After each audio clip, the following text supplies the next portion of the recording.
మూవీని ఓపెన్ చేస్తే ఒక బంగ్లాలోని గోడ మీద కొన్ని ఫోటోలు కనిపిస్తాయి. అందులో ఆడవాళ్ళందరూ ఒక ఫోజులో ఉంటే మగవాళ్ళందరూ ఇంకొక ఫోజులో ఉంటారు. ఇక ఈ ఫోటోలకి ఈ మూవీకి సంబంధం ఏమిటో మనకు పోను అర్థమవుతుంది. ఇక ఆ టైంలో ఒక పిల్లోడు మాత్రం డిఫరెంట్ ఫోజులో ఉంటాడు. అలాగే అతను ఆ ఫోటోలో ఏడుస్తున్నట్టు ఉంటాడు. తర్వాత కొద్దిసేపటికి సడన్ గా అతను ఫోటోలో నుంచి బయటకు దూకి ఇంటి నుంచి పారిపోతుంటాడు. కానీ అప్పుడు ఆ ఇంట్లో నుంచి కొన్ని వేర్లు వచ్చి అతన్ని బలవంతంగా ఫోటోలోకి లాక్కు వెళ్ళిపోతాయి. ఇక ఇది కూడా మనకు పోను అర్థమవుతుంది. ఈ మూవీ కొంచెం స్లోగా స్టార్ట్ అయ్యి ముందుకు వెళ్లే కొద్దీ ఇంట్రెస్ట్ పెరుగుతుంది. కాబట్టి కొంచెం ఓపిక పట్టుకుని వింటారని ఆశిస్తున్నాను. ఇక మళ్ళీ స్టోరీలోకి వెళ్తే ఆ బంగ్లాకి పక్కన ఒక చెట్టు కింద ఉన్న మట్టిలో నుంచి ఒక పురుగు ఎగురుకుంటూ రామప్ప అనే ఆయన మెదడులోకి వెళ్ళిపోతుంది. అప్పుడు వెంటనే అతను నిద్రలేచి నిజం చచ్చిపోయింది అంటుంటాడు. ఆ టైంలో అతని చుట్టూ ఉన్న మొత్తం ప్రదేశం గుండ్రంగా తిరుగుతుంటుంది. దాంతో అతను భయపడి బయటకు పారిపోవడానికి చూస్తాడు. కాకపోతే నిజానికి ఆ ప్లేస్ ఎలాగుందో అలాగే ఉంటుంది. కేవలం అతను ఆ ప్లేస్ అంతా తిరుగుతున్నట్టు ఊహించుకుంటూ ఉంటాడు. అలా కొద్దిసేపు ఊహించుకుంటూ కొద్దిసేపటికి స్పృహ తప్పి పడిపోతాడు. తర్వాత కొద్దిసేపటికి వాళ్ళింట్లో పనిచేస్తున్న అచ్చమ్మ అనే ఆమె ఇక్కడికి భోజనం తీసుకుని వచ్చి ఇతను పడిపోయిన విషయాన్ని చూసి తర్వాత ఈ విషయాన్ని ఆయన కొడుకు లవణప్పకు చెప్పి ఆచారి అనే ఒక డాక్టర్ కి ఫోన్ చేపిస్తుంది. ఆ టైంలో డాక్టర్ రౌండ్స్ లో ఉండటంతో నర్స్ ఫోన్ ఎత్తి విషయం కనుక్కొని తర్వాత ఈ విషయాన్ని డాక్టర్ కి చెప్పడానికి వెళ్తుంది. ఇక డాక్టర్ ఏమో ఒక ముసలామెకి ఆరోగ్యం చెక్ చేస్తుంటాడు. అప్పుడు ఆమె కండిషన్ తొందరలోనే చచ్చిపోతుంది అనేలా ఉంటుంది. కానీ ఇతను మాత్రం మీ ఆరోగ్యం చాలా బాగుంది, 2 రోజుల్లో మీరు ఏ ఇబ్బంది లేకుండా ఇంటికి వెళ్ళిపోవచ్చు అని చెప్తాడు. అప్పుడు ఈమె రిపోర్ట్స్ ని ఇంకా ఈమె కండిషన్ ని చూస్తున్న అసిస్టెంట్ డాక్టర్ ఫుల్ షాక్ అయిపోయి తర్వాత బయటికి వచ్చాక ఆ పేషెంట్ తో మీరు అలా ఎందుకు చెప్పారు డాక్టర్ అని అడుగుతుంది.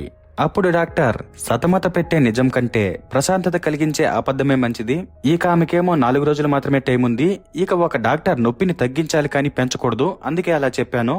నువ్వు ఆమె కొడుకుని పిలిచి గంటలో ఇంటికి తీసుకువెళ్ళిపోమని చెప్పు అంటాడు. దాంతో ఈమె ఫైనల్ గా డాక్టర్ ఎందుకు అలా చెప్పాడో అర్థం చేసుకుంటుంది. ఇక అదే టైంలో పక్కన ఫోన్ మాట్లాడిన నర్సు వచ్చి ఆ విషయాన్ని డాక్టర్ కు చెప్పేసరికి డాక్టర్ వెంటనే వెళ్లి లవణప్పకు ఫోన్ చేస్తాడు. అప్పుడు ఫోన్లో లవణ నాన్న మీతో ఏదో మాట్లాడాలంటున్నాడు, కొద్దిగా ఇంటికి రండి అంకుల్ అనేసరికి ఇతను సరేనని ఫోన్ పెట్టేసి తర్వాత రామప్ప కండిషన్ గురించి 2 డాక్టర్లకు ఫోన్ చేస్తే ఒక డాక్టర్ ఏమో ఆయన ఒక మిరాకిల్, నా సర్వీస్ లో ఫైనల్ స్టేజ్ లివర్ క్యాన్సర్ ఉన్న వాళ్ళని 4 నెలలకు మించి బ్రతికింది నేను చూడలేదు, కానీ ఈయన 1 సంవత్సరం పైనే బతికేశాడు, అది కూడా రోజు మందు తాగుతూనే, కాబట్టి నేను నీకు ఏ సజెషన్ ఇవ్వలేనంటాడు.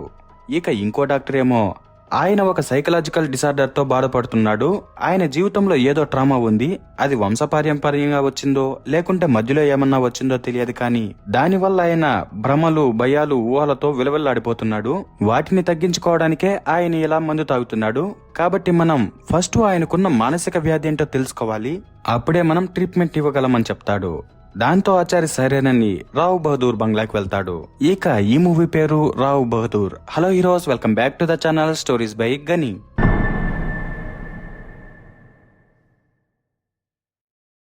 ఇక ఇదంతా జరుగుతున్నది 1991వ సంవత్సరంలో. ఇక ఆచారి బంగ్లాలోకి వెళ్తే లోపల రామప్ప పాండవులు ద్రౌపది అంటూ ఏదేదో మాట్లాడుకుంటూ ఉంటాడు. అలాగే అతను రూమ్ లో ఒక గుమ్మడికాయ తీగను కూడా పెంచుతుంటాడు. ఇంకా దానికి కాయలు కూడా కాసుంటాయి. ఇక వాటిని చూసిన ఆచారి ఏందిరా ఈ రూమ్ అంతా ఎలా ఉంది అంటూ గుమ్మడికాయలు తీస్తుంటే వెంటనే రామప్ప వాటిని ముట్టుకోవద్దు, 2వ కొడుకు గుమ్మడికాయలా పొడతాడనుకున్నాను, కనీసం వాటినన్నా అలా పెరగని అంటాడు. దాంతో ఆచారి ఏందో ఈడు అనుకుంటూ సర్లే గాని లవణ ఫోన్ చేశాడు, నువ్వు నాతో ఏదో పర్సనల్ గా మాట్లాడాలన్నావంటనే ఏంటది అని అడిగేసరికి రామప్ప నేను పిలవలేదే, వాడు ఎప్పుడు ఇట్టే నేను చేసింది చేయనట్టు చెయ్యింది చేసినట్టు ఊరికేనే చెప్తాడు, ఎందుకు వానికి నా మీద కొంచెం కోపం ఉంది అంటాడు.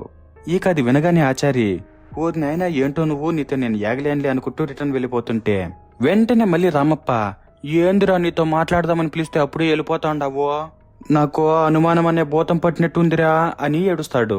అప్పుడే ఆచారి దేని గురించిరా నీ అనుమానం అని అడిగితే ఇతను ఉండు వాడు వింటా ఉన్నాడు అని చెప్పి డోర్ దగ్గరకొచ్చి డోర్ సందులో తలపెట్టి రేయ్ పొట్టినేలా నీకెంత ధైర్యం ఉంటే నా ఇంట్లో నేను నా మీద నిఘా పెడతావరా అని అరిచి మళ్లీ లోపలికొచ్చి ఓడేరా కుసుముగోడు, నువ్వు నా ఆఖరి కోరిక తీర్చి ఈ దేహం నుంచి నాకు విముక్తి కల్పించరా అని ఏడుస్తూ అడుగుతాడు.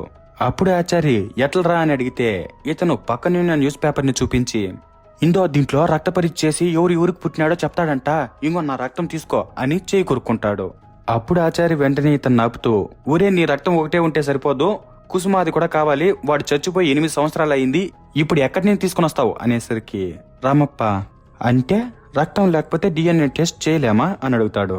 దానికి ఆచారి, DNA టెస్ట్ అనేది ఒక కొత్త సైన్సు, ఇప్పుడిప్పుడే అందరికి తెలుస్తోంది, నాకు దాని గురించి ఏం పూర్తిగా తెలియదు, రక్తం లేకపోతే మనిషి శరీరంలోని ఏదో ఒక వస్తువుని తీసుకురమ్మని చెప్తారు అని అంటుంటాడు. అప్పుడు రామప్ప అక్కడ దాకే విని తర్వాత చెప్పే మాటలేవీ వినకుండా, సరే నువ్వు వెళ్ళిపో అని పంపించేస్తాడు. దాంతో ఆచారి సర్లే అని రిటర్న్ వెళ్ళిపోతూ మళ్ళీ పక్కన ఇంకొక రూమ్ లో ఎవరో ఉంటే ఆమె దగ్గరికి వెళ్లి, ఎలా ఉన్నావు ఏమి అని అడిగి, వాడు చావలేక బతకలేక ఉన్నాడు, నువ్వు పంతం వదిలి వాడితో మాట్లాడితే వాడికి మెరుగుపడొచ్చు అని చెప్తాడు. అప్పుడే ఆమె వినింది సాల్లే అని సడన్ గా డోర్ మూసేస్తుంది. ఈమె మరెవరో కాదు, రామప్ప భార్య రేణుక. ఇక ఆచారి వాళ్ళతో మాట్లాడాక తర్వాత లవణతో మాట్లాడడానికి వెళ్తాడు. ఇక లవణ ఏమో వాళ్ళ నాన్న పిచ్చిని వాళ్ళమ్మ పంతాన్ని తట్టుకోలేక వాళ్ళిద్దరి మీద ప్రేమ ఉన్నా కూడా ఇక్కడే ఉంటే వాళ్ళ వల్ల ఇతనికి మెంటల్ వస్తుందని వేరే దేశాలకు వెళ్లి సెటిల్ అయిపోదాం అనుకుంటూ ఉంటాడు.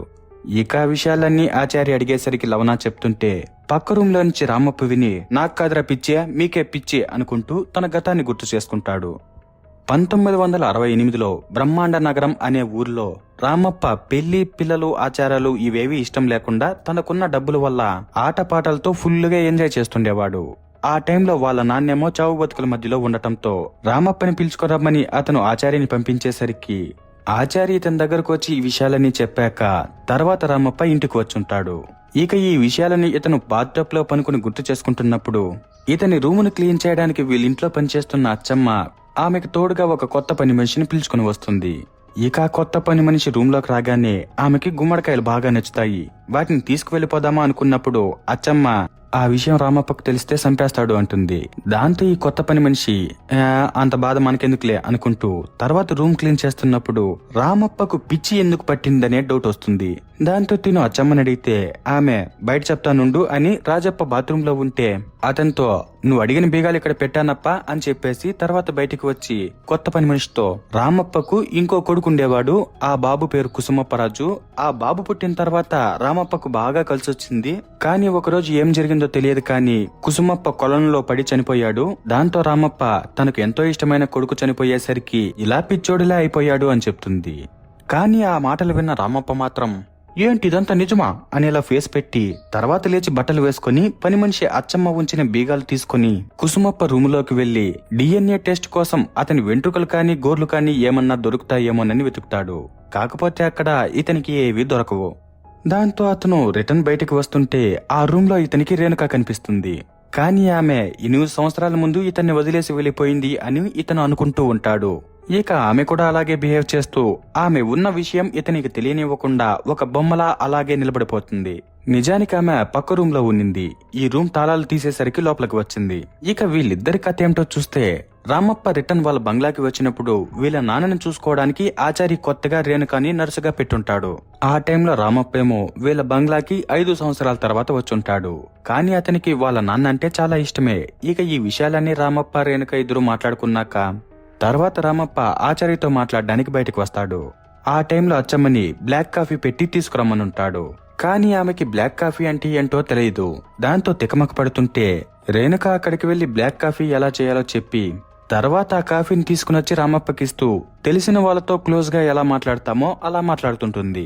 ఇక ఈ విషయాలన్నీ గమనించిన ఆచారి తర్వాత రిటర్న్ వెళ్లేటప్పుడు రేణుకతో, నువ్వు ఎవరితో ఎలా ప్రవర్తించాలో తెలుసుకో, హాస్పిటల్లో ఉన్నట్టు ఆకతాయిగా ఉండద్దు అని చెప్పి వెళ్ళిపోతాడు. కానీ ఈ పిల్ల నా అలాగే నేనుంటాను అనుకుంటూ తినక నచ్చినట్టే ఉంటుంది. ఇక అలా ఉండటంలో రామప్పకు కూడా ఎటువంటి ఇబ్బంది ఉండదు. అలాగే అతను ఈ పిల్లతో కొంచెం క్లోజ్ గా మూవ్ అవుతుంటాడు.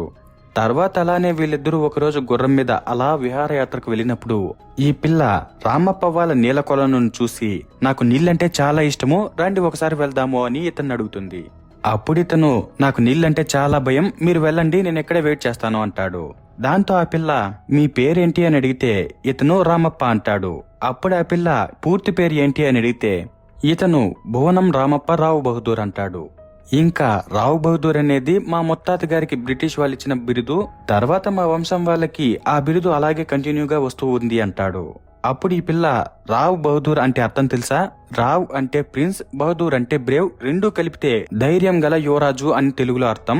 కానీ మీరేంటంటే నీళ్లకు భయపడుతున్నారు అని కొంచెం ఎగతాళిగా మాట్లాడి తర్వాత సర్లే మీరు ఇక్కడే ఉండండి నేను వెళ్ళి వస్తాను అని చెప్పి కొలంలో ఉన్న పడవను తీసుకుని అటువైపుకు వెళ్లి కొలంలోని అందాలన్నీ ఎంజాయ్ చేస్తుంటుంది.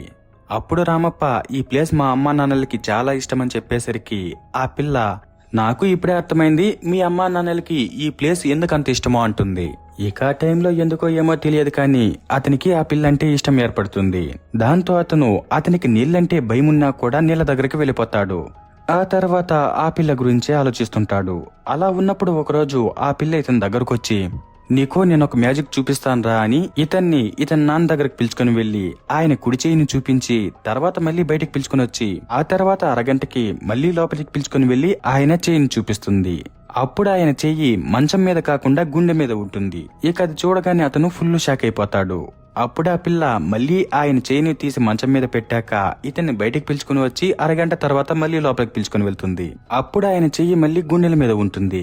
అది చూడగానే రామప్ప ఫుల్ షాక్ అయిపోతాడు. ఎందుకంటే నిజానికి వాళ్ళ నాన్న కదల్లేని పరిస్థితిలో ఉన్నాడు. కానీ చెయ్యిని అలా గుండెల మీద పెట్టుకోవడం వాళ్ళ వంశంలోని అందరికీ అలవాటు కాబట్టి ఆ అలవాటే ఈయనకు కూడా వచ్చి ఆటోమేటిక్ గా చెయ్యి గుండెల మీదకు వెళ్ళిపోతోంది. సింపుల్ గా చెప్పాలంటే అది ఒక మజిల్ మెమొరీ లాగా. ఇక ఆ విషయాలన్నీ ఆ పిల్ల వీళ్ళ ఫ్యామిలీ ఫోటోలన్నీ చూపించి రామప్పకు ఎక్స్ప్లెయిన్ చేస్తుంది. దాంతో ఇతను నాకు మంచి తెలివైన పిల్లే దొరికిందిలే అనుకుంటూ ఉంటాడు. కాకపోతే కొన్ని రోజుల తర్వాత వీళ్ళ నాన్న చనిపోవడంతో రేణుక ఇక్కడ నర్స్ డ్యూటీ అయిపోయిందని వెళ్లిపోయి ఉంటుంది. కానీ తను వెళ్లిపోయే రోజు ఇతను ఆ పిల్లను కొలం దగ్గరకు ధైర్యంగా తీసుకువెళ్లి ఆ పిల్ల అంటే ఇష్టమని చెప్తాడు. కానీ అప్పుడు ఆ పిల్ల మీ మీద నాకు అలాంటి ఫీలింగ్స్ ఏం రాలేదు, అది కాకుండా నేను వేరే వాళ్ళని ప్రేమిస్తున్నాను అని చెప్తుంది. దాంతో ఇతనికి సడన్ గా ఆ పిల్ల మీద ఉన్న ప్రేమ పోయి నీళ్ళంటే మళ్లీ భయం మొదలవుతుంది. దాంతో అతను ఫుల్ గా భయపడిపోతుంటే ఆ పిల్ల అతన్ని పడవలో రిటర్న్ ఒడ్డుకు పిలుచుకుని వెళ్తుంది. ఆ తర్వాత తను వెళ్లిపోయాక ఇతను ఒక నెలకే పిచ్చోడులే అయిపోయి ఉంటాడు. ఇక ఈ దిగులతోనే ఒకరోజు పడుకున్నప్పుడు ఇతని కళ్ళలో ఇతని కుటుంబం వాళ్ళు మొత్తం రామప్ప నాన్నని నువ్వు కొడుకుకు పెళ్లి చేయకుండానే అప్పుడే ఎందుకు వచ్చావురా అని గొడవేసుకుంటారు. తర్వాత మనమందరం కలిసి ఇతనికి పెళ్లి చేద్దాంలే అనే మాతో మాట్లాడుకుని ఇతన్ని వాళ్ళలాగే తయారు చేస్తారు. ఇక ఇతనేమో ఆ కళని నిజమని ఫిక్స్ అయిపోయి తర్వాత వాళ్ళలాగే రెడీ అయ్యి తన ఫ్రెండ్ ఆచార్య దగ్గరికి వెళ్లి రేణుకాతో ఎలాగైనా తనకు పెళ్లి జరిపించమని చెప్తాడు. దానికి ఆచారి ఈ స్టేటస్ ఏంటి, ఆ పిల్ల స్టేటస్ ఏంటిరా, నీకు తనకు సెట్ కాదులే అని చెప్తుంటే రామప్ప నాకు ఒకవేళ ఆ పిల్ల దొరకలేదంటే ఈ ఊర్లో ఏ ఇల్లు దొరికితే ఆ ఇంట్లోకి దూరేస్తా అని ఎలా చెప్తాడు. దాంతో ఆచార్య వేరే దారి లేక ఫైనల్ గా వీళ్ళిద్దరికి పెళ్లి చేపించుంటాడు. ఈ విధంగానే తర్వాత వీళ్ళిద్దరికి పెళ్లయింది. ఇక రామప్ప ఈ విషయాలన్నీ మళ్లీ గుర్తు చేసుకున్నాక ముందరున్న రేణుకాన్ని బొమ్మే అనుకుని ఫిక్స్ అయిపోయి బయటికి వెళ్లిపోతాడు. ఆ తర్వాత మళ్లీ కొన్ని రోజులకి ఆచార్యని పిలిపించి నువ్వు DNA టెస్ట్ చేపించడానికి వస్తువులు కావాలన్నావు కదా, ఇక్కడ ఉంచాను చూడు అని కొన్ని వస్తువులను చూపిస్తాడు. ఇక అక్కడ ఏ వస్తువులున్నాయో ఏమో తెలియదు కానీ వాటిని చూడగానే ఆచార్యకి మాత్రం ఫీజులు ఎగిరిపోతాయి. ఇక వస్తువులు ఏమిటి, దాని కథేమిటని చూస్తే రామప్ప తన కొడుకు రూమ్ లో ఏవీ దొరకకుండా ఉండటంతో రిటర్న్ రూమ్ లోకి వెళ్లిపోయి ఉంటాడు. అప్పుడు మళ్లీ ఇతనికి ఇల్లంతా తిరుగుతున్నట్టు అనిపిస్తుంది. ఆ టైంలో సడన్ గా ఫోటోల నుంచి అతని కొడుకు కుసుమ బయటకు వచ్చి నువ్వు నాకు సంబంధించిన వస్తువులేవి వెతకలేకపోయావు కదా అని ఇతన్ని కొద్దిసేపు ఎగతాళి చేసి తర్వాత ఫైనల్ గా వీళ్ళ ఫ్యామిలీలోని అందరి ఫోటోలను చూపించి వాళ్ళందరికీ ఉన్నది నాకు లేనిది ఏమిటో చెప్పు, దానివల్లే నేను నీ కొడుకునో కాదో తెలిసిపోతుంది అని చెప్పేసి ఫోటోలోకి వెళ్లిపోతాడు. ఇక ఇప్పుడు జరిగిందంతా ఇతని భ్రమే అయినా కూడా ఇతను ఈ విషయం వల్ల ఒక పెద్ద మాస్టర్ ప్లాన్ వేసి మరుసటి రోజు ఓ అని ఏడుస్తుంటాడు. ఇక అతను ఎందుకు ఏడుస్తున్నాడో తెలియక అచ్చమ్మ లవణాన్ని పిలుచుకుని వస్తే రామప్ప వెంటనే అతన్ని పట్టుకుని ఊరే లవణ, రాత్రి కుసుమ నా కల్లోకి వచ్చాడ్రా, మన వంశం వాళ్ళు ఎవరైనా చచ్చిపోతే మనం వాళ్ళకి నెట్టిన తలపాగా పెట్టి ఊరేగించి కదా దానం చేస్తామో, కానీ కుసుమకి అలా చేయలేదని వాడు ఏడుస్తున్నారా, నువ్వు ఒక పని చెయ్యి, ఆ సమాధిని లోడించు, మనం వెళ్లి అతనికి తలపాగా పెడదామంటాడు. ఆ మాట వినగానే లవణకి దిమ్మ తిరిగిపోతుంది. దాంతో అతను నీ పిచ్చికి రోజు రోజుకి హద్దు లేకుండా పోతోంది, కుసుమ కూడా చచ్చి 8 సంవత్సరాలు అయింది, ఇప్పుడు తలపాగా పెట్టాలంటాడావా అని కోపంగా అరిచేసి బయటికి వెళ్లిపోతాడు. దాంతో రాజప్ప తన ప్లాన్ ఫెయిల్ అయిందని మళ్లీ గట్టిగా ఊరే నీ తమ్ముడు ఆకడ కోరిక తీర్చరా అని ఏడ్చేసరికి లవణాకి వాళ్ళ నాన్న ఇలా అయిపోయాడనే బాధతో ఒకవైపు కన్నీళ్ళొస్తాయి. అలాగే ఇంకోవైపు కోపం వచ్చి తుపుక్కను ఉంచేసి తర్వాత మళ్లీ సర్లేనని వాళ్ళ నాన్న చెప్పినట్టే తలపాగా పెట్టడానికి అన్ని ఏర్పాట్లు చేస్తాడు. దాంతో ఇతను ఆనందంతో ఉరకలేస్తూ ఆ రూమ్ లో ఇన్ని రోజులు తన కొడుకు అని చెప్తూ ఉన్న గుమ్మడికాయల్ని ఇప్పుడు కొత్త పని మనిషికి ఇచ్చేసి ఫుల్ ఎగ్జైట్మెంట్ లో డాన్సులేస్తుంటాడు. ఇక వీళ్ళు వాళ్ళ బంగ్లాలోనే కుసుమాని పూడ్చి ఆ ప్లేస్ లో పాలరతితో సమాధి కట్టి ఒక చెట్టుని నాటించుంటారు. కానీ విచిత్రంగా కుసుమ అస్థిపంజరాన్ని చూడటానికి ఆ చెట్టుని కానీ సమాధిని కానీ కదిలించిన అవసరం లేదు. సమాధి పక్కనే ఒక స్వరంగ మార్గం ఉంటుంది. దాని లోపలికి వెళ్తే లోపల కుసుమ అస్థిపంజరం కనిపిస్తుంది. ఇక ఫైనల్ గా రామప్ప అక్కడికి వెళ్లి అస్థిపంజరానికి తలపాగా పెట్టి తర్వాత తన కొడుకుని చూసి ఓరి కొడక అనే మాతో ఏడుస్తున్నట్టు యాక్టింగ్ చేస్తూ అస్థిపంజరం నుంచి ఒక పన్నును పెరుక్కుంటాడు. కానీ అది సరిపోదని చిటికెన వేలుని ఎంచుకుంటాడు. కానీ మళ్ళీ అది కూడా సరిపోదేమోనని పక్కటెముకని ఎంచుకుంటాడు. ఇక ఆ 3 వస్తువుల్నే అతను ఆచార్యకి చూపించాడు. ఇక వాటిని చూడటం వల్లే ఆచార్యకి ఫీజులు ఎగిరిపోయాయి. అప్పుడు రాజప్ప, నువ్వు 1 అడిగావు కానీ నేను 3గా తీసుకునొచ్చాను, ఇక నువ్వు వెళ్ళే DNA టెస్ట్ చేపించు, వాడు ఎవడికి పుట్టాడో తెలిసిపోతుంది అంటాడు. అప్పుడు ఆచార్య ఆ షాక్ లోంచి తేరుకొని ఫుల్లు కోపంతో రాజప్ప చెంపపై కొట్టి, నీకు రాను రాను పిచ్చి ముదిరిపోతుంది అని అరిచి, తర్వాత మళ్ళీ నువ్వు అడిగావని DNA టెస్ట్ గురించి కనుక్కున్నాను, దానికి పోలీసులు లాయర్లు అంటూ పెద్ద కథే ఉంది, ఏదైనా పోలీస్ కేసు అయితేనే DNA టెస్ట్ చేస్తారంట, లేదంటే చాలా కష్టమంట, కాబట్టి నువ్వు దీని గురించి వదిలేయి అంటాడు. దాంతో రాజప్ప, ఆహా ఇన్నాళ్ళు వాడికి పుట్టాడు ఈడికి పుట్టాడు అనుకున్నాను, ఇప్పుడు తెలిసిందిరా నువ్వు టెస్ట్ ఎందుకు చేపించడంటావో, అది నువ్వే కదా అంటాడు. ఆ మాటతో ఆచార్యకి తనను అనుమానించినందుకు ఒకవైపు బాధ, ఇంకోవైపు కోపం వచ్చి అతన్ని కొట్టేసి బయటకు వచ్చేస్తాడు. అయినా కూడా రామప్ప పదే పదే ఇదే మాటలు మాట్లాడుతుంటే ఆచారి బయట నిలబడుకుని వింటూ ఉంటాడు. ఆ టైంలో లవణ కూడా వచ్చి ఈ మాటలు వింటాడు. తర్వాత కొద్దిసేపటికి సడన్ గా మాటలు వినిపించడం ఆగిపోయేసరికి వీళ్ళు లోపలికి వెళ్లి చూస్తారు. అక్కడ రామప్ప ఏమో పడిపోయి ఉంటాడు. తర్వాత వీళ్ళు రామప్పని పెద్ద డాక్టర్ కి చూపిస్తే ఆయన హెల్త్ అంతా చెక్ చేసి ఒక్కో ఆర్గాను ఫెయిల్ అవుతోంది, ఇక ఈయన ఎక్కువ రోజులు బ్రతకడు, కాబట్టి ఇక్కడున్నా కూడా వేస్టే, ఆయన కోటలోనే ఆయన్ని రాజులా చనిపోనివ్వండి అని చెప్పి పంపించేస్తాడు. దాంతో వీళ్ళు రామప్పని రాజులా రెడీ చేసి పనుకోబెడతారు. ఆ టైంలో ఆచారి ఇతనిని చూడటానికి వస్తాడు. తర్వాత కొద్దిసేపటికే ఈ కోటలోకి ఒక ఇన్స్పెక్టర్ వచ్చి రామతో మాట్లాడాలంటాడు. అప్పుడు ఆచారి లవణ ఇద్దరు విషయం ఏమిటని అడిగితే ఇన్స్పెక్టర్, మాకు ఒక అతను కంప్లైంట్ ఇచ్చాడు, అతని కొడుకుని అతని భార్య అతనికి తెలియకుండానే రామప్పకి 100 రూపాయలకి అమ్మేసిందంట. ఆ బాబు మరెవరో కాదు, రామప్ప చిన్న కొడుకు కుసుమప్ప. తర్వాత కొన్ని సంవత్సరాలకి రామప్ప కుసుమప్పను చంపేసి పూడ్చిపెట్టినట్టు ఒక అతను కంప్లైంట్ ఇచ్చాడు అని చెప్తాడు. అప్పుడు ఆచారి, ఇదంతా నిజం కాదు, కుసుమ రామప్ప కొడుకే, చనిపోయిన వాళ్ళ గురించి ఇలా మాట్లాడద్దండి అనేసరికి పక్కన లవణ, మీరు చెప్పిన దాంట్లో సగం నిజం ఉంది ఇన్స్పెక్టర్, కుసుమప్పని మా నాన్న చంపలేదు, అది మాత్రం నిజం, కాకపోతే కుసుమ మా నాన్నకు పుట్టినవాడు కాదు అంటాడు. అప్పుడు ఇన్స్పెక్టర్, అదెలా చెప్తున్నారు అని అడిగితే లవణ, కుసుమ పుట్టిన తర్వాత మా నాన్న ప్రవర్తన చూస్తుంటే మీకే అర్థమైంటుంది అని గతం గురించి చెప్తాడు. కుసుమప్ప పుట్టినప్పుడు ఆ పిల్లోడు చాలా నల్లగా పుట్టింటాడు, కానీ వీళ్ళ వంశంలో ఒక్కరు కూడా నల్లగా లేరు. అలాగే రేణుక వాళ్ళ వంశంలో కూడా ఒక్కరు కూడా నల్లగా లేరు. దాంతో ఆ పిల్లోడు రాజప్ప బిడ్డ కాదని అందరూ అనుకోవడం మొదలు పెడతారు. ఇక అదే విధంగా రాజప్ప కూడా అనుకుంటూ ఆ బిడ్డను దూరం పెడతాడు. కాకపోతే ఆ బిడ్డ పుట్టిన తర్వాత ఇతనికి చాలా కలిసొచ్చి ఇతను ఎప్పటినుంచో పెట్టాలనుకుంటున్న బిస్కెట్ ఫ్యాక్టరీకి గవర్నమెంట్ నుంచి రావాల్సిన పర్మిషన్ లెటర్ కూడా వచ్చుంటుంది. కానీ ఇతను ఆ బిడ్డను తన బిడ్డగా చూడకుండా దూరం పెడుతూనే ఉంటాడు. అంతేకాకుండా కుసుమాని స్కూలుకు పంపిస్తే అక్కడ మళ్ళీ ఎవరన్నా ఇతన్ని ఎగతాళి చేస్తారేమోనని కుసుమాని స్కూలుకు పంపించకుండా ఇంట్లోనే పెట్టేసుంటాడు. అలా 5 నుంచి 11 సంవత్సరాల దాకా గడిచిపోయి ఉంటాయి. అయినా అతన్ని స్కూలుకి పంపించడు. ఆ టైంలో ఒకరోజు రేణుక కుసుమాని స్కూలుకి పంపిద్దామని రామప్పని అడిగితే అతను, ఏం వద్దులే, నీకు చదవచ్చు కదా, నువ్వే నేర్పించు అని అరుస్తూ ఇంకా అప్పుడప్పుడు కుసుమ తన బిడ్డ కాదని ఈ పిల్లని కొడుతుండేవాడు. వీటి వల్ల కుసుమ తనకు బర్త్డే వచ్చినా కూడా ఈ జైలు లాంటి ఇంట్లోనే కదా జీవితం అంతా ఉండాలని చాలా బాధపడుతుండేవాడు. ఇక రామప్ప ఊర్లకు పోయినప్పుడు బొమ్మలు వస్తువులు కేవలం పెద్ద కొడుకే ఇచ్చేవాడు. చిన్న కొడుకు మాత్రం పెద్ద కొడుకు ఉండాయి కదా అవే వాడుకో అనేలా చిన్న చూపు చూసేవాడు. కానీ ఇలా ఎందుకు చేస్తున్నాడో కుసుమకి అర్థం కాదు. దాంతో అతను ఒకరోజు వాళ్ళ అన్నని అడిగితే అతను, నువ్వు నాన్నకు పుట్టలేదు కదరా, అందుకే నాన్న ఇలా ఉన్నాడు అంటాడు. దాంతో కుసుమకు కోపం వచ్చి లవణతో గొడవ వేసుకుంటాడు.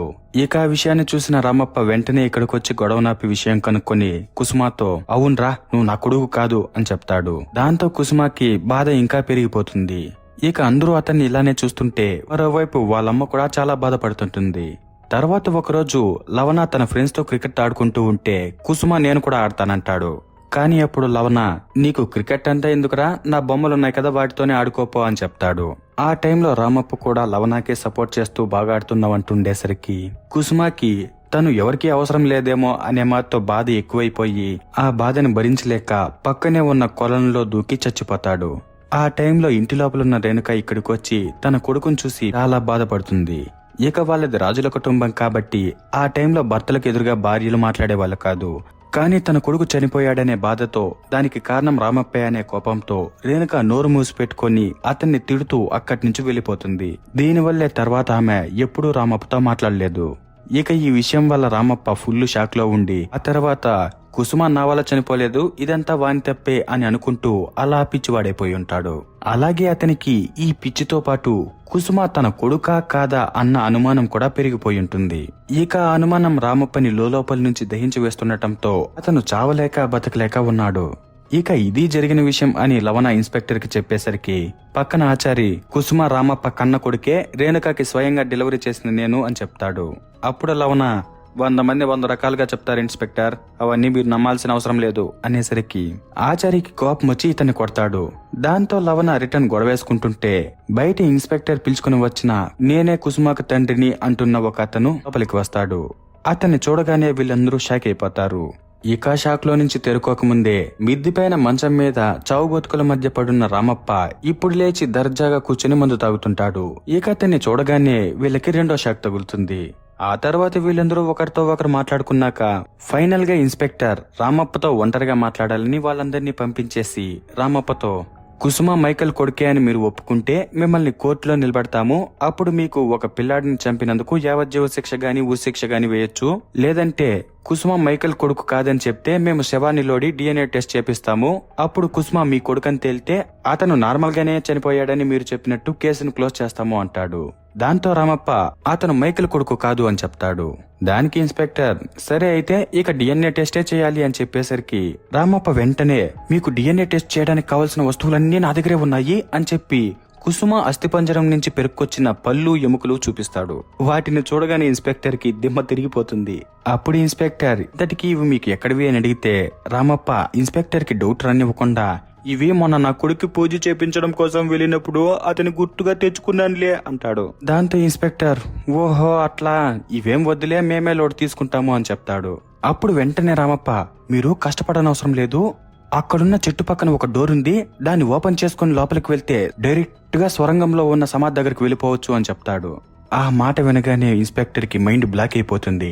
అప్పుడు మళ్ళీ రామప్ప కవర్ చేయడానికి, అప్పుడప్పుడు నా కొడుకుని చూసుకోవచ్చని అలా పెట్టించండిలే అని చెప్పి ఏడుస్తాడు. కానీ నిజానికి రామప్ప తన కొడుకు మీద ఉన్న డౌట్ తో ఎప్పటికైనా ఇలాంటిది ఏదో ఒకటి చేపించడానికి ఉపయోగపడుతుందని అతని దగ్గరికి పోవడానికి అలా దారిని రెడీ చేపించుంటాడు. ఇక తర్వాత ఇన్స్పెక్టర్ సరేనని తర్వాత కోర్టు ద్వారా DNA శాంపిల్స్ చెక్ చేపించడానికి కొంతమందిని పిలుచుకుని వచ్చేసరికి వాళ్ళు కూడా సమాధి దగ్గరకు వెళ్లడానికి ఉన్న స్వరంగాన్ని చూసి ఫుల్ షాక్ అయిపోతారు. తర్వాత శాంపిల్స్ తీసుకున్నాక శాంపిల్స్ రిజల్ట్స్ రావడానికి 2 వారాలు పడుతుందని చెప్పేసి వెళ్ళిపోతారు. అప్పుడు రామప్ప మళ్లీ కోమాలోకి వెళ్లిపోయినట్టు పడిపోతాడు. ఆ టైంలో అతను నిజం తెలుస్తుందని పట్టలేనంత పిచ్చి ఆనందంతో ఎగురుకుంటూ ఉంటాడు. కానీ తర్వాత విచిత్రంగా కరెక్ట్ గా 2 వారాలకి లేచి మళ్లీ యథావిధిగా రాజులా నీట్ గా రెడీ అయ్యి కోర్టుకు వస్తాడు. అతనితో పాటు ఆచారి, లవణ అందరూ వస్తారు. ఇక్కడున్న ఒక ట్విస్ట్ ఏంటంటే ముందు రోజు రాత్రి ఆచారి ఇన్స్పెక్టర్ తో DNA టెస్ట్ లో కుసుమ రామప్ప కొడుకని వస్తుందో రాదో నాకు తెలియదు, కానీ మైకల్ కొడుకని మాత్రం రాదు, ఎందుకంటే అతనిని మీ దగ్గరకు పంపించింది నేనే ఈ DNA టెస్ట్ ని కోర్టు ద్వారా చేపించడం కోసం. ఇక ఈ రిజల్ట్ తర్వాత మీరు అతన్ని ఏ ఇబ్బంది పెట్టకుండా ఈ డబ్బులు తీసుకోండి అని చెప్పి కొద్దిగా డబ్బులు ఇస్తాడు. ఇక ఆచార్య అలా చేయడానికి కారణం అడ్డదారిలోనైనా రామప్ప ఆఖరి కోరికను కోర్టు ద్వారా తీరుద్దామని. కానీ నిజానికి ఆచార్యతో ఇలా చేపించాలని మాస్టర్ ప్లాన్ వేసిందే రామప్ప. అతను తన యాక్టింగ్ తో ఇలా పెద్ద కొడుకు ద్వారా చిన్న కొడుకు సమాధిని లోడించాడో ఇప్పుడు అదే విధంగా తన యాక్టింగ్ తో ఆచార్య ద్వారా ఈ DNA టెస్ట్ ని చేపించాడు. ఇక ఈ రోజు DNA టెస్ట్ లో కుసుమ రామప్ప కొడుకే అని వస్తుంది. అది వినగానే అక్కడున్న వాళ్ళందరూ ఫుల్ షాక్ అయిపోతారు. దాంతో రామప్ప, ఈ జడ్జి మీద నాకు నమ్మకం లేదు, నేనే డైరెక్ట్ గా రిపోర్ట్ చూస్తాను అంటాడు. దానికి వాళ్ళు సర్లేనని రిపోర్ట్ ని ఇతని చేతికిచ్చాక రామప్ప కుసుమ తన కొడుకే అని ఉన్న రిపోర్ట్ ని చూసి ఫుల్ ఆనందంతో అలాగే చచ్చిపోతాడు. దాంతో స్టార్టింగ్ లో అతని మెదడులోకి దూరిన పురుగు బయటికి వెళ్లిపోతుంది. సింబాలిక్ గా అది అనుమానం అనే పురుగు బయటికి వెళ్లిపోయింది అని. ఇక రాజప్ప చనిపోవడంతో అతనికి ఫ్యూనరల్ ఏర్పాటు చేశాక రేణుక ఫైనల్ గా బయటికి వస్తుంది. ఆ టైంలో పూజారి, మీరు అతనితో ఏదైనా చెప్పాలనుకుంటే మామూలుగా ఎలా మాట్లాడతారో అలా అతని చెవులోకి వెళ్లి చెప్పండి అనేసరికి ఒక్కోరు వెళ్లి చెవులో చెప్తుంటారు. ఆ టైంలో రేణుక, నేను మీ దగ్గర ఒక నిజం దాచాను, నన్ను క్షమించండి, మన పెద్ద కొడుకు లవణ మీ కొడుకు కాదు అని చెప్తుంది. అలా ఎందుకంటే ఈ పిల్ల పెళ్లి కాకముందు వేరే అతనితో ప్రేమలో ఉండి గర్భం దాల్చుంటుంది. కానీ అతను నీ బిడ్డకు తండ్రి నేను కాదు అని ఉంటాడు. దాంతో ఈ పిల్ల చాలా బాధలో ఉండింటుంది. ఆ టైంలో రామప్ప ఈ పిల్లనే పెళ్లి చేసుకోవాలని పట్టుబట్టి ఆచార్యని పంపించి ఆ పిల్లని ఒప్పించమని ఉంటాడు. ఇక ఆ టైంలో ఈ పిల్లేమో తన కడుపులో ఉన్న బిడ్డ గురించి నిజం చెప్పేద్దామనుకుంటుంది. కానీ ఆచారి, ఒక్కోరికి ఒక్కో నిజం ఉంటుంది, ఎవరికి దేంతో పని లేదు, కాబట్టి నువ్వు నాకు ఏ నిజాలు చెప్పొద్దు, అతనిని పెళ్లి చేసుకో అని చెప్పుంటాడు. దాంతో ఈ పిల్ల సర్లేనని ఇతన్ని పెళ్లి చేసుకుని ఉంటుంది. ఇక ఇది నార్మల్ ట్విస్టే అనుకుంటే తర్వాత ఆచార్య వచ్చి రామప్ప చెవులో, నేను నీ దగ్గర ఒక నిజాన్ని దాచాను, క్షమించరా, నువ్వు మీ నాన్నకే పుట్టలేదు అంటాడు. ఇక ఈ విషయాన్ని రామప్ప నాన్న కోమాలోకి వెళ్లిపోయే ముందు స్వయంగా అతనే ఆచార్యకి చెప్పుంటాడు. గతంలో రామప్ప నాన్న భార్య ప్రసవం చేసేటప్పుడు చనిపోయి ఉంటుంది. ఇక ఆయన ఆమెని గాఢంగా ప్రేమించడంతో ఇంకో ఆమెని తన జీవితంలో ఊహించుకోలేకపోతాడు. దాంతో వంశం అక్కడితోనే ఆగిపోతుందని అతని ఫ్రెండు 100 రూపాయలు ఇచ్చి ఒక బిడ్డను కొనుక్కొనొచ్చి ఇతని చేతికిచ్చి, బిడ్డను కనేటప్పుడు నీ భార్య చనిపోయి బిడ్డ మాత్రమే బతికిందని అందరికీ చెప్పు, ఈ బిడ్డని ఎక్కడి నుంచి తెచ్చావు ఏమి అనేటివి ఏమీ నన్ను అడగకుండా నీ బిడ్డలాగే ఇతన్ని పెంచు అని చెప్పుంటాడు. ఆ విధంగా రామప్ప వాళ్ళ నాన్నకి పుట్టలేదు. ఇక ఈ విషయాన్ని ఆచార్య రామప్పకు ముందుగానే చెప్పేద్దామనుకునుంటాడు. కానీ రామప్ప తనది ఇదే వంశము, అలా ఈ వంశం కాకపోతే నేను చచ్చిపోతాను అనేలా ప్రవర్తిస్తుండేసరికి ఆచారి తన డాక్టర్ వృత్తి ప్రకారం అలాగే అతని మనస్తత్వం ప్రకారం సతమత పెట్టే నిజం కంటే ఆనందాన్నిచ్చే అబద్ధమే మంచిది కదా అని చెప్పకుండా ఉండిపోయి ఉంటాడు. ఇక ఫైనల్ గా ఇప్పుడు రామప్ప చనిపోయాడు కాబట్టి ఆచారి చివరికి నిజాన్ని అతనికి చేరవేశాడు. దీని ప్రకారం మనకు కుసుమ రామప్ప కొడుకే అని అర్థమవుతుంది. ఎందుకంటే వీళ్ళ పూర్వీకులు ఎవరొకరు నల్లగా ఉండుండొచ్చు. ఇక ఆ విషయాన్ని పక్కన పెట్టి స్టోరీలోకి వెళ్తే ఆచారి రామప్పకు ఒక మంచి ఫ్రెండ్ కాబట్టి ఇక్కడున్న వాళ్ళకి రామప్ప మీద ఏ డౌట్ రానివ్వకుండా ఈ వంశం వాళ్ళు చెయ్యిని ఎలా గుండెల మీద పెట్టుకుంటారో ఆ విధంగా ఆచారి రామప్ప చెయ్యిని గుండెల మీద పెడతాడు. ఆ తర్వాత వీళ్ళు రామప్పని దానం చేయడానికి తీసుకువెళ్ళినప్పుడు కాటికాపరి వచ్చి, ఆహా గన్నం చెక్కలా అంటూ కట్టెలు పెడుతున్నప్పుడు ఒక కట్టి పొద్దునుకులు పడిపోతూనే ఉంటుంది. దాంతో ఇతను చెప్పిన మాట వినవాయే అని మళ్ళా పెట్టి, గంధం చెక్క అనే గర్వం ఆమె నీకు అంటూ తర్వాత మళ్ళీ, ఓహో గర్వం నీది కాదే, ఇక్కడ పడుకున్న శవానిది అంటూ గుండెల మీద కట్టెలు పెట్టడానికి వాటం లేకుండా ఉన్న చెయ్యిని బలవంతంగా పక్కకు పెడతాడు. అప్పుడు చెయ్యి నుంచి కచక్కమని విరిగిన సౌండ్ వస్తుంది.